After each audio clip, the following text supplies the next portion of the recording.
Apa Kang? Kalau saya ini menempatkan diri sebagai yang skeptis ya.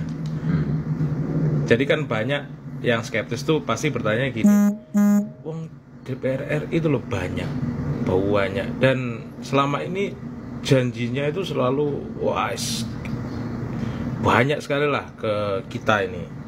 Sampai kita itu bingung sebenarnya apa sih yang bisa kita harapkan dari mereka gitu loh.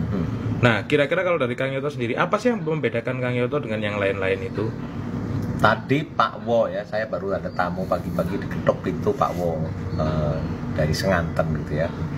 Sama itu, kira kurang lebih pertanyaannya seperti itu. Kok kenapa ya Kang ya kok bisa seperti ini? Lalu dia ngeluh, misalnya dia cerita soal tiba-tiba bahwa kalau mendengar ujian perangkat desa yang dibayangkan adalah bukan siapa yang pintar tapi siapa yang punya duit dan bisa menyalurkan duitnya gitu.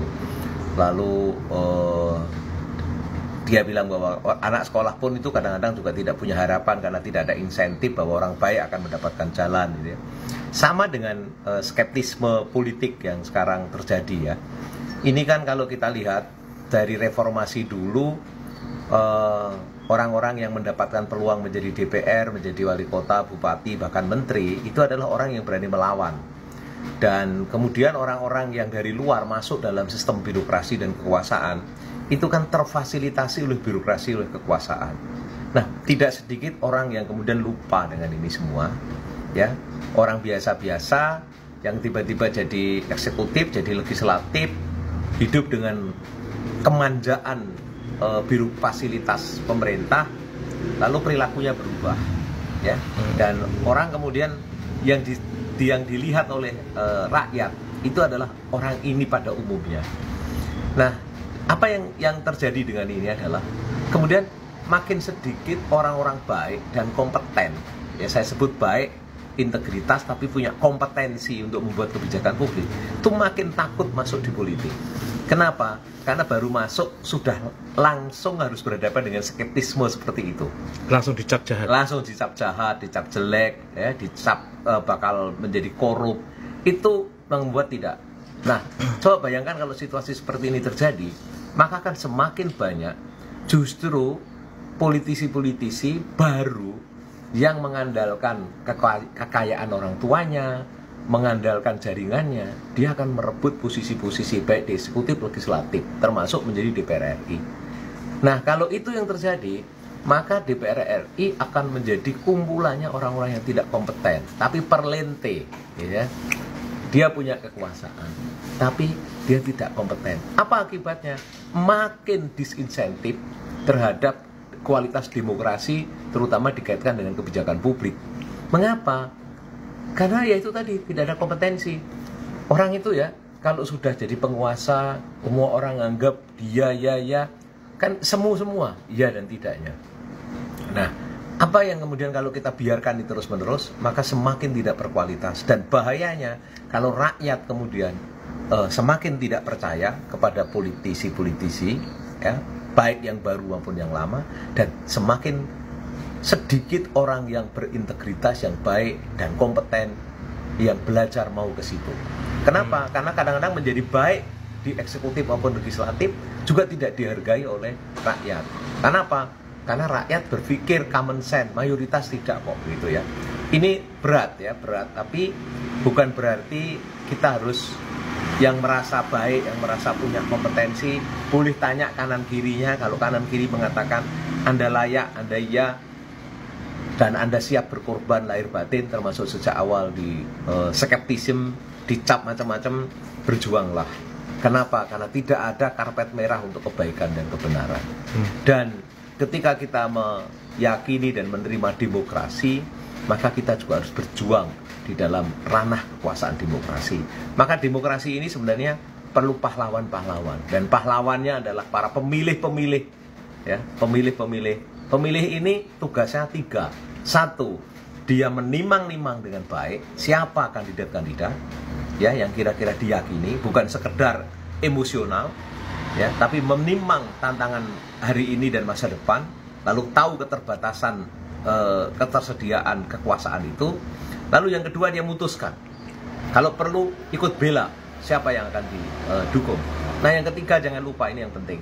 Gauli pejabat baik eksekutif legislatif ketika dia sedang menjabat. Gauli dia dengan baik.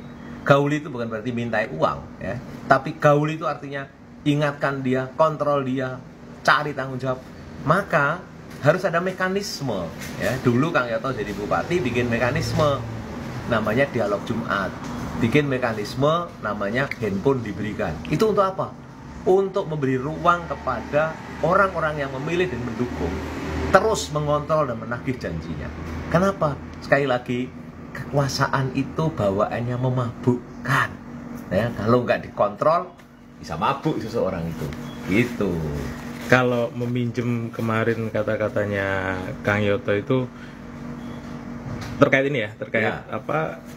ada yang baik, banyak yang tidak baik, tapi ada yang baik di legislatif maupun pemerintah itu gini, jangan menghukum orang, jangan menghukum kita karena perilaku yang dilakukan orang lain. Ya, Nah, kalau itu gitu. mau bijak ya, Karin. Tapi kalau jadi politis saya rela dihukum-hukum begitu. Harus rela dihukum gitu ya Kang ya. Ini Kang, ini dari tadi kita Kayak itu suwi lagi. sepirang menit ya. Ya lumayan lah. Satu pertanyaan terakhir Kang. Ya, Ini ya. yang agak ringan dikit lah Kang. Dari tadi kita Ini serius banget ini, Iya. akhir tahun refleksinya berat sekali. Ini refleksi waktu dan politik dan kita- kekuasaan kebijakan publik ini. siap. Kita ini aja dulu deh. Terkait teman-teman yang baru lulus kuliah nih. Ya. Yang enteng aja nih. Terakhir buat pesan buat teman-teman yang baru lulus kuliah. Ini kan Kang Yoto juga anaknya sudah dewasa. Apa nasihat Kang Yoto buat teman-teman yang baru lulus kuliah?